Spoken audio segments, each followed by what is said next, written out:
Yeah, I remember this guy coming up to me. I was standing there, rightfully in a correctional services setting. A correctional officer needs to appoint a bed, so take you to your bed and say, this is where you're going to sleep, show you your cupboard, put your stuff in there.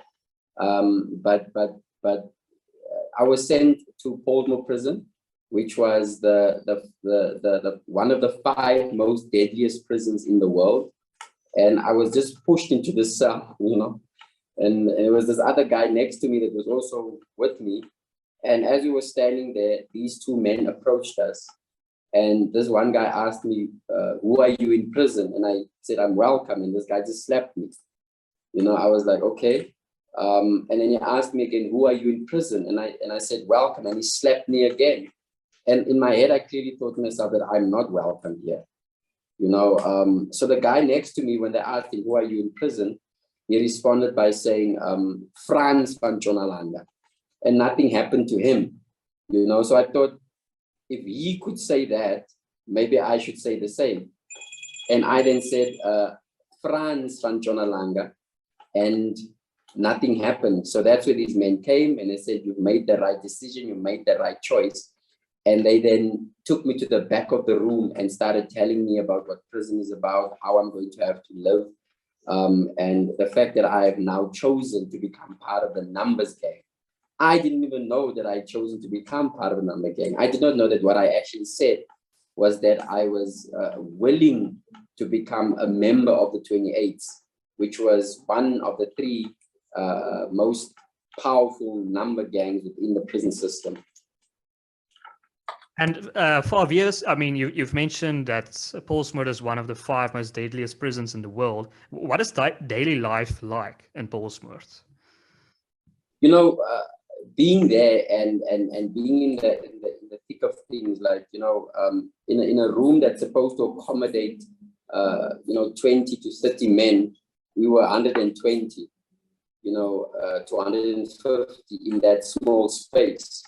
Beds were literally 3 stacked on top of each other. There was little mattresses on the floor with men literally slept like sardines, waking up early in the morning for attention, having breakfast at 7 in the morning and 1 hour exercise, but being locked up for 23 hours, witnessing the frustration that men have. Because, I mean, imagine people confined in that space for such a long time. Just a man rubbing up against you was a fight. Just making a stupid joke and it being misunderstood was a stabbing. So that was the kind of thing where you literally saw men raped, men stabbed, men killed. When the numbers used to fight with each other, it was knives coming out, and you were in that process where you couldn't run anywhere, you couldn't hide, you couldn't run out of the room because you were literally in that space, having to witness that. It's either you witness it, you fall victim to what's happening, or you join and also fight, because it's all about survival. And for me, that is what I chose. I chose to say, I'm not going to live for the next 23 years of my life, ducking and diving, attempts of men trying to rape me, attempts of men trying to stab me, attempts of men trying to use me. I'm definitely, I have to choose. And that is where a man said to me, if you want to really have influence in prison, you need to stab a correctional officer and gain your stars. And once you gain a star, you gain respect, recognition, and loyalty. And just quickly, this numbers gang, it's the only gang in Pollsmoor. Yeah, there's no other number. So you get the 26s, 27s, and 28s. And funny enough, contrary to popular belief, people always say, yeah, but the number gang this, the number gang that. But if you think about it, when I was in the number, I actually realized something very important in the sense of saying that outside in South Africa, there's so many street gangs. There's the Yakkies, there's the Dixies, there's the Vatos, there's the Baratos, there's various gangs. There's the Mongrels, there's the Americans, there's the Achas, there's the HLs, I can name them. Imagine a place where they all meet. And once they get to that place, they need to park their sense of revenge. They need to park their sense of animosity and join a number. And for the amount of years that they're going to be in that prison, literally have to be a brother to the enemy. You know, it was like a weird kind of sense, but it was the only way that peace and tranquility could actually resonate in the prison environment. I mean, if you look at prisons like in the States, where the Crips and the Bloods are fighting in the penitentiary prisons, like if a Crip comes into that prison in the States and he's put into, the other side of the prison, they would literally kill him because he's an opposing gang member. But in the South African prison, it doesn't work like that. You literally have to leave your gang at the prison door and enter and choose a number, and throughout the years of being there, live in tranquility and peace. And once you leave prison, you can then continue fighting your war if you want to. But for me, I felt like that was the only positive spin of the number within the prison environment. Other than that, it would have been chaotic. It would have been chaos if the number did not exist. Okay, so now you were told that you have to kill a policeman or police guard to gain some rank. So what's the story behind that?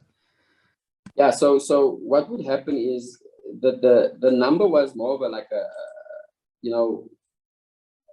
you join the number because it allows you and it protects you. So it's kind of like a safety. So it kind of like took me back to where I was outside, when I was still growing up as a boy, joining the gangs at the age of 12. So it took me back there saying, I've done this outside, now I have to do it again. It's like when you go to, in grade 7, you are the head boy, you are the it. But then you go to high school and then you have to start all over again, So for me, it was that kind of thing. It's like now I've gone from outside being in the street gang. Now I'm in prison. I have to join the prison gang, and the rules are very different. But yet the modus operandi is the same. Is that you need to take a life in order to belong. You need to take a life in order to be respected. You need to take a life in order to affirm your loyalty. So it was the same thing all over again. And when they told me about the process, they said, we're going to give you a knife. We're going to show you the correctional officer that you need to stab. It was the same thing all over for me because I couldn't choose a correctional officer. They would choose a correctional officer for me. They would say, that's the one that we want you to target. And the general of the number had his own intentions as to why he chose that member. It was always him wanting to do his own thing, or he had his own intention. I could not tell him what to do because he was in charge of the number. So when they gave me that knife and they said, that is the member that we want you to stab, they said, but when you go and stab, you're going to go with 2 men. These men were called draad and glas. In English, a wire and a glass. So in prison term, a wire represents somebody that hears everything, and a glass represents somebody that sees everything. So these men had 2 choices, or these men had 2 very important responsibilities. The first one was, number 1, to make sure that I actually stabbed the correctional officer. And if I failed to do so, they also had knives, so they must stab me. So it was that kind of thing of saying, okay, so if I get to the correctional officer and I get cold feet, I would be the one being stabbed. And the other reason why they were there was that if I had stabbed the correctional officer, I have to throw my knife to the back. They would pick it up, conceal it, and walk away. Because if there's no knife found on me, I can't get an added sentence. So that was the kind of, where they protect you, but at the same time, do you harm. So it was a very difficult position. So for me, it was like I had to make a choice. Do I take the life of this correctional officer, or do I allow them to take my life? And that was the tough decision that I had to make again. So as I stepped up to this correctional officer, because he knew me, he was working in the unit, he didn't suspect that I would do anything. He didn't suspect that I would harm him. And as I stabbed him in the neck, and I watched him fall, bleeding. And a part of me, that conservative, good boy, wanted to help. But I also knew that going down to help him would also be my demise. And that is where the rest of the correctional officers came, and they took me down and beat me to a pulp and put me in solitary confinement. And I was there for like 4 weeks, dark cell, no lights, being woken up with a hose pipe every single morning, food being thrown at you, and the powerlessness, the loneliness, being in that cell and, becoming, a different type of person, because right now you've taken your first life. And I remember that day when they released me back into population, I had men standing straight in a line, the prisoners standing straight in a line, all raising their fingers in the 28 salute and respecting me and giving me that salute to say, now steps a man out of that dark cage. Now steps out a man that has now become almost like born again, that kind of respect amongst these men. And when I saw that, my world changed completely. And I went on to do it more often. And I ended up, at the age of 21, I had 2 stars on my shoulders on both sides, which meant 4, 2. And then at the age of 24, I had 3 stars on both my shoulders. And at the age of 25, I became the youngest general of the 28s within the entire history of Pollsmoor prison. And that then started my life of where I was now in charge of 2,500 men. And you earned 500,000 Rand a month. And yeah, and coming with the responsibility of being a general, obviously all the types of businesses that run in prison, I was in charge of them, solicitation, extortion, drugs, all kinds of things that was happening. It was my responsibility to make sure that everybody was towing the line and that the money was coming in. Obviously in prison, we didn't work with hard currency, but money was being smuggled in, drugs were being smuggled in, the exchanging was happening. Just to give viewers an understanding of how it works is that the 26ers within a corporate setup, they would be the distributors. They would be they would be the ones that would sell. If you needed a saw to saw your way through a burglar bar in prison, they would obtain it for you and then you have to pay them. But whatever you give them, 75% of that comes to the 28s because they are in control.